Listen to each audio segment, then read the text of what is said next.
It's so good. Hi, I'm Alyse Whitney and I'm a contributing writer at Food 52. Today I'm going to be making cheese tteokbokki, which is a Korean rice cake grilled cheese basically. It has rice cakes, which are these chewy little morsels that are usually used in a dish called tteokbokki, which is in a spicy sweet sauce. But today I'm taking Korean street food skewers because I can't travel to Korea right now. And street food is basically when you have a rice cake and a mozzarella cheese stick that are the same size on a skewer, and then you grill it and it is like griddled and oozy and also still maintains some sort of texture with the cheese and the chewiness of the rice cake. It's a wonderful combination. I was watching Manchi make these. She is an amazing YouTube host and cookbook author, and she made them on skewers. So I said, okay, I'm gonna do this at home in my small pan, and it completely melted into a goopy mess. So instead of throwing it away, I decided to make a version where you actually make a kind of a giant pancake of melted mozzarella cheese on top of the rice cakes. So then you don't have to worry about it melting because the melting makes this like crispy, cheesy pancake. So it's a grilled cheese pancake that's about this big, and it's gonna be awesome. So there are two types of rice cakes. There are cylinder rice cakes and there are flat rice cakes. Cylinders can come in a variance of sizes. There's ones that are like this big and you have to chop them into pieces, but these are my favorite because they are about 1.5 inches long and they're perfect for like one bite in your mouth if you are ambitious. And so this brand is just a random brand I got at my Korean grocer. You can get it at pretty much any Asian market. And it comes frozen and vacuum sealed, which means that it's going to last a lot longer in your freezer without getting freezer burnt. And then you're gonna wanna thaw them either overnight in your fridge if you have the foresight to before you're making this, or you can put them in a bowl of even room temperature water for like 10 minutes just to soak them and help them thaw, and then they'll be ready to boil. So we wanna do this in well salted boiling water the same way that you would cook pasta, because these rice cakes don't really have any flavor on their own, and the cheese will have some natural salt, but it's not, no other salt is going in this, no other seasoning, except for a surprise drizzle at the end, which we will talk about that is not salty. So I'm gonna do like, this is a small handful of salt. I would say a couple tablespoons is good. We're gonna put the rice cakes in the boiling water. I'm just gonna go all at once. Oh, too many kids in the pool at once. Splash zone. And we'll give them a little stir. What you're looking for when you're cooking rice cakes is for them to float to the top. As soon as they float to the top, they're done, especially for this because it will have a second cook in the pan with the cheese. We have our 5-2 nonstick pan preheating over medium heat. Medium, low to medium, depending if you have a gas stove or an electric stove. If you have an electric stove, I would err on the side of caution so your cheese doesn't burn, because if the cheese burns, it makes too much of a crust that you actually can't get your teeth through, which is not fun and might have you going to the dentist. But if you use a medium-low heat on a gas stove, or in this case it's an induction, then you can know that it will just like very gently cook up to medium. So I would say the highest you should go is like a 4 or a 5 on any stove. I'm using ghee today because I like having the nutty toastiness of the flavor of ghee, and it's also a clarified butter, which means it can withstand higher temperatures, as if you were using oil, like a neutral oil like vegetable or canola. If not, I would use butter because it probably won't burn at this medium-low temperature, and it will infuse that buttery flavor that you associate with grilled cheese, which I think is totally worth it. You only need about a tablespoon of ghee, especially in a nonstick pan. I honestly have used less ghee before in this super nonstick pan, but it really depends on how old your nonstick pan is. So we're gonna go in with approximately a tablespoon of ghee.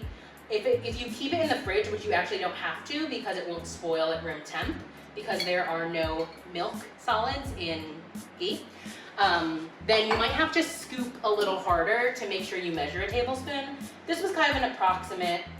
We're gonna go in and make sure it's all melted and just evenly distributed. We're just gonna put the rice cakes in, straining them a little bit. You should have one even layer here, so they all get time to get their toast on, as if they're tanning at the beach. You wouldn't stack on top of your friends, so give yourself some space. Social distance your rice cakes. And I'm gonna let them hang out for like 30 seconds to a minute on their own to get acquainted with the ghee, and just shake them around a little bit so they feel like they can get coated in their suntan oil, because we're gonna keep going with that analogy. And then the cheese will become its next friend.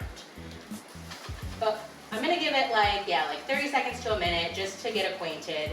This is a cup of shredded mozzarella cheese. I've experimented with all sorts of variations of mozzarella. Fresh definitely doesn't work, too much moisture. Low moisture, whole milk mozzarella works the best for this, but I'm using part skim because that's all the grocery store had. And it's already shredded and ready for me to add. However, I have backup cheese ready just in case we need a little bit more. It's really a flexible amount of cheese. I don't think measuring cheese is ever necessary. Just like go with your hand, feel what feels right to you. If it's a cup, great. If it's 5 cups, I don't really have any reason to tell you not to. So we're gonna sprinkle this evenly across all the rice cakes so they all get some party time with the cheese. And the goal is here for them to be blanketed in cheese, because you're going to flip this like one giant pancake if you can. If not, then breaking into sections and flipping also works, so you don't feel like you're losing anything. Something I like to do is to push the edges of the cheese into the rice cakes, just to make sure it kind of forms a little pancake. It depends also on your stove. You may need to rotate the cake a little bit if you notice that your stove is more hot on one side. When I work with a gas stove, sometimes the left side is way more hot than the right.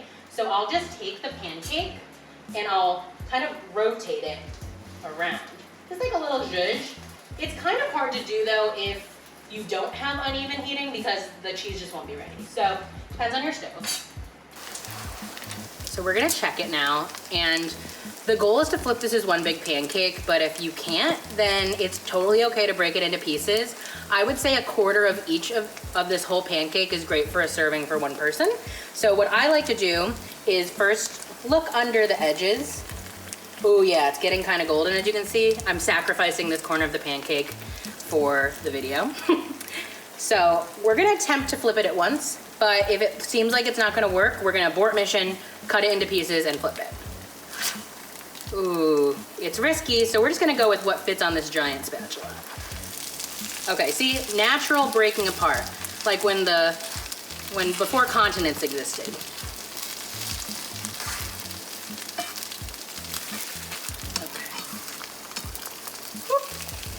See, this one isn't quite ready, but we can always flip it over again and give it some more toasty time, but this way you're ensuring that you don't get anything burnt. Nice and toasty golden brown, like a grilled cheese. Oops! Here we go. It's not gonna be perfect. The pancake didn't happen, we're okay with that. Look at that, perfect. So we're gonna let these hang out on the other side. The first side was about 4 minutes, but just regulate your heat. If you find that they're starting to get a little too toasty or a little too burnt, turn down your heat. It's not gonna take that much longer to cook. If you're in Seoul eating street food in Korea, which I unfortunately haven't been able to do firsthand, but in Monchi's video and also in random YouTube holes that I get sucked into, there are amazing street vendors that make these cheesy rice cakes griddled on huge griddles on the street, which is amazing. Again, they're on sticks, not in my kind of pancake version, but I still like to top them the same way that they do. There's an option to add sweetened condensed milk, and recently I found out that you can get sweetened condensed milk in a squeeze bottle, which is an ideal vessel for drizzling. So we have a kind of a pancake. It has been split naturally into 4 sections. So we're gonna scoop up the biggest one because I'm serving myself and I cooked this. So this is about a quarter. I think that we could go just a little more to fill the bowl. I think that you just want it to look beautiful. And it should be perfectly golden brown, not burnt. It should look like the outside of a grilled cheese from heaven. And maybe a little section of here. There's no counting of how many rice cakes per person. You're the one who made it. You deserve to have the best rice cakes. So, now that we've got our beautiful bowl of rice cakes that are super cheesy, oop, one tried to escape, we are going to take our sweetened condensed milk and just give it a beautiful drizzle. Again, blanketing it in beautiful sauce. See if I can get it to look good. And just a little double layer. If you're eating this on the streets of Korea, it'll actually be served in a paper cup that you use to like spear in and get your own rice cake, but it's also on a stick. So now that we've got our beautiful plate of rice cakes, chopsticks optional. It's also good to use a fork and a knife if you want to be a little more dainty, or you can spear it with a stick if you want. If you really want to go for the skewered effect, you could skewer it after the fact and serve it at a party. But here we're gonna try to break it apart with the pointy edge of the chopstick and get it. Oh yeah. There should be a cheese pull if you eat this hot, and if you let it sit, it's actually gonna kind of congeal and get hard. So you wanna eat this as fast as you can after you get out of the pan. It's so good. There's a delightful crispiness on the edge, but then the inside is this pillowy, soft, chewy rice cake. And the condensed milk, it's a really hard flavor to pinpoint if you've never had it before, because it has a slight hint of milk, of course, and the sugar in it. So it's almost like having a salted caramel sauce that isn't so strong. And if you were to take this much rice cake and try to eat it, you would be overwhelmed. So you want to go one bite at a time, and the rice cakes at this size of like 1.5 inches is the perfect size to just eat one at a time, a one bite delight. There is a link to the full recipe in the description below, or you can also go to food52.com and get the full recipe. Thank you so much for watching, and I hope that you enjoy your cheesiest rice cake dreams.